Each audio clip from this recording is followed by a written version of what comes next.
Mr. Tyrant, your dictatorship is now over. You may try to throw rocks at me to stop me, but I will dodge every last one of them and then slice you until there's nothing left. 91 down. Bow down to me. ExxotikGaming is now the supreme ruler. And there we go. Tyrant defeated, no damage, and we got ourselves the Flamethrower. That was a successful win. Alright, here we go. Time to go edit this video. Wait a second. What is that sound? I'm gonna go check on that. Oh my god. They were right. The zombies are here. Well, guess what? They ain't prepared for ExxotikGaming. I'm gonna teach those zombies a lesson. And killing those zombies is what I do best. Hello everyone, my name is ExxotikGaming, and welcome back to PUBG Mobile. A couple of days ago, we got a brand new update, the Resident Evil update, where they introduced a very special zombie mode into this game. Most importantly, in the zombie mode, we have Tyrants now added into the game. Bosses, which you can see 2 on my map right now. The one over by the school actually killed my 2 teammates. They did not survive. I'm the only one left on my team. There are currently 17 now, people alive, and I'm going to take out the second of the Tyrants in this game. Now in this video, I wanted to show you guys the easiest possible way to take out the Tyrants, a way so easy to the point where you're not even going to have to worry about the Tyrants in this zombie mode. The only thing you're going to have to worry about is the actual knights. You can take out the Tyrants dealing absolutely no damage if you are fighting it in the daytime. And if you can manage to take out 2, you're almost guaranteed to get a Flamethrower in this game. Now as you can see here right now, the Tyrant has already seen me. And the Tyrant actually has a sort of radius that he can run. Right now he's actually throwing rocks at me, and I am within that circle of radius that he will detect enemy players. Once I get to about this road right here, this Tyrant will not be able to get to me anymore. And he's actually going to just run right back once I get outside of that circle. It's like I almost have a protective barrier right at the edge of the road, and that Tyrant can't get past it. Now, I am going to take a little bit of damage here because it looks like the knight is actually falling. This is the second knight that I'm going to have to worry about. I'm commentating this over the gameplay that I recorded just earlier. I actually killed those 2 people, didn't even realize that they were there. But I'm going to show you all how to take out this Tyrant in the easiest and most effective way. Now, when you have other zombies around, you're going to have to be very, very careful. It's going to make things a lot more difficult because you're not going to be able to solely focus on the Tyrant himself. You're going to have to worry about all the other zombies, the big bad guys spawning in right next to you like this little guy right here. I've already killed 43 of them because I actually survived the first nights before I went over to this Tyrant here.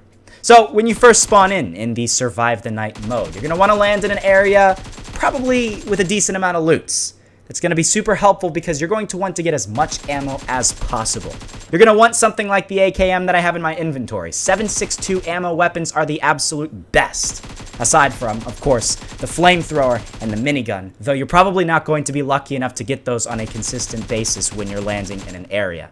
Okay, so you're going to probably want to find either a Groza, either the AKM or the M762. Avoid snipers at all costs because they're not going to do that much damage and they're not going to be super reliable, especially against these zombies that move very erratically. And if worse comes to worse and you can't find a 7.62 gun, you're going to want to take out that Scar or another weapon that has 5.56 ammo, and then you can do that. But as you can see, I have an excessive amount of ammo. But once I start battling this guy and then having to worry about all of these other zombies spawning around me, it's actually very crucial to get this ammo all over the place. Whenever you kill these other zombies, you're going to want to scour the ground trying to find 7.62 and 5.56 ammo. Don't take out the combat knife. It's really not going to work out too well for you. Other players were there. They tried to take out the Tyrants. I had to take them out before they were going to be a problem. Now, I do believe there is one other player, but I don't think I actually saw him at any point in this recording. I'm going to take out a lot more zombies, and really, when it is nighttime, that's honestly what you can really only focus on. The second night especially is the most difficult part of this zombie mode. Much more difficult than the first night. You got a lot more big zombies like that guy right there. Other zombies throwing stuff at you. Acid, other ones that are super fast and crawl on the ground. And you have to really worry about those the absolute most, because those are your top priority at taking out. Next up though, eventually, once it gets to daytime and you finally survive that second night, you're going to be in the clear. But if you still have a Tyrant around, you're actually going to want to take him out because he's going to drop fantastic loot. The Tyrant that I have here, I believe, dropped the Flamethrower and the AWM. And after you survive the second night, you're going to want to pick up that AWM because that's going to be super helpful when you're finally taking out those last few players in that final circle. I'm very close to dying right here, and I might even try to use a med kit. I'm not entirely sure if I've already tried to use that, but I do have some first aid kits that I can use, and you really have to be kind of lucky here in this second night in order to take them out because it is super freaking difficult. Already 71 zombies defeated. It would have been nice if my teammates actually landed with me, but unfortunately they had their own plans, and they didn't really work out too well for them. They landed right over by the school. I think the other guy landed somewhere else. We all landed in different areas, and that's not something I would recommend doing yourself if you are trying to survive the night in PUBG Mobile. You really want to land in an area with your teammates so you all can support each other, especially in the second night like I am in right here. It would be 10 times easier if we had 3 people with 3 guns shooting at the same time at all of these different zombies. I have a lot of zombies here. I have to try to take all of them out by myself. And that's the only person I got, myself, that's helping me. That's it. But I do believe I am close to the end here of this night. Might even say that daytime is approaching pretty soon. It seems like actually the final hours of the second night are the most difficult. Also, don't get too close to that guy who explodes because that's not going to be fun. 82 zombies killed, and we still have that Tyrant who's still standing there guarding his little area of the map. So I've actually ran out of ammo for my AKM, and now I can switch over to my SCAR. The SCAR is going to do a little bit less damage than the AKM. The M416, the M16 are both going to do a little less damage. I would highly not recommend using the M16 against these zombies because it's very difficult with that burst fire. You can use a burst fire very effectively against other players, but if you're trying to take out zombies, you're going to want a full auto gun. That's why the minigun is one of the best options for that. You could also use a shotgun. That does work pretty well as well. The double barrel is actually a surprisingly good weapon to use against zombies because most zombies, unless they are either the licker or those big zombies that I forgot the name of, you're going to do a one-shot headshot if you get close enough to them with a regular shotgun. Now, of course, you want to make sure you don't have disconnection issues like I have right here.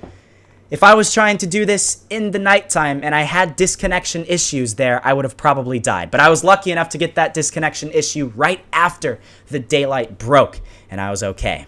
So I'm going to pick up that first aid kit. I'm going to take as much ammo as I possibly can because that is so crucial.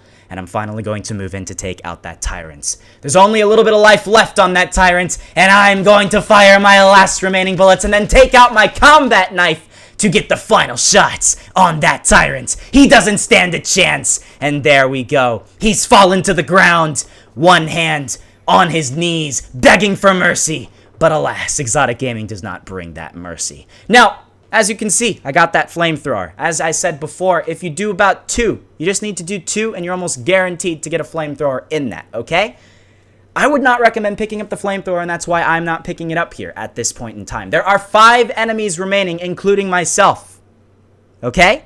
And you don't want to have a Flamethrower because those players are going to be a decent distance away from you, and it's going to be completely ineffective. So I picked up the Groza. That was another weapon that it dropped, and it's going to help me a lot more than a Flamethrower. You can drop your other items if you really so desire to do so, but at this point in time, I'm really just trying to finish off the game, taking off those last few players' heads, and then getting that chicken dinner. So, yes, I mean, that's really basically it. We took out the Tyrants. I got the Flamethrower. I even got an AWM and a Groza. Those are a little bit less common in the drop. The Flamethrower is obviously kind of like that top thing that you want to get. There's another player right there. I didn't realize I had an 8x scope in my inventory until later on. I had to go check my inventory because, you know, obviously an 8x scope is going to be a lot more effective. So let's go put that right on the AWM. And then we're going to be able to take that guy out. He's not going to have an AWM himself. He might have an M24, but I got the best sniper in the game, so I'm going to be able to destroy that guy. And he's not going to stand much of a chance. Only 4 enemies remaining, including myself. It's very, very intense. I got a ghillie suit, though, so things are looking pretty good for me. But at this point in time, really, after you've defeated that second Tyrant, you're only going to really get 2 Tyrants, maybe 3 Tyrants if you're lucky in a game. And then you get those 2 Knights, you're set. You're just playing the game for what it's worth. Regular Battle Royale. So we got ourselves our 5th kill of the video, and it's only a matter of time before we finally finish off the game. So here we are, guys. 1 enemy remaining other than myself. My teammates, I wish, were spectating me and seeing me get the win for them. But alas, I don't think they are. They probably rage quitted and then went into another match themselves, probably landing in a bad area themselves and then honestly probably dying. Seriously, in zombie mode, I would recommend landing at good areas for good loot, but far away from where the plane originally flies, because obviously your main intention is going to want to defeat those tyrants and those zombies, because that's the special thing about this game mode. Yeah, the win is cool, right? But you don't want to instantly die early on, because killing enemy players is not the top priority of this zombie mode. Yes, kills are great. We're not going to argue that kills are not great, okay? Because they are. But you want to obviously get the win by also taking out the tyrants and getting some really cool loot that way. You don't have airdrops, okay? You got the tyrants. That's it. So right now at this point in time, I'm just looking for this guy. I think I finally found him. I'm going to use my energy drink, and we're going to go get that win. Let's do this. Here we go. He's sitting there. He thinks he knows where I am. Look at this, giving him a few seconds of mercy. And there we go. There's that chicken dinner. So I hope you guys did enjoy. I hope you learned something new in this video. Make sure to leave a like if you guys did enjoy and you got yourself a chicken dinner here in zombie mode. Leave a like. I think I just said that. God dang it. I'm sorry. Subscribe for more PUBG Mobile content. And I will see you all in the next episode.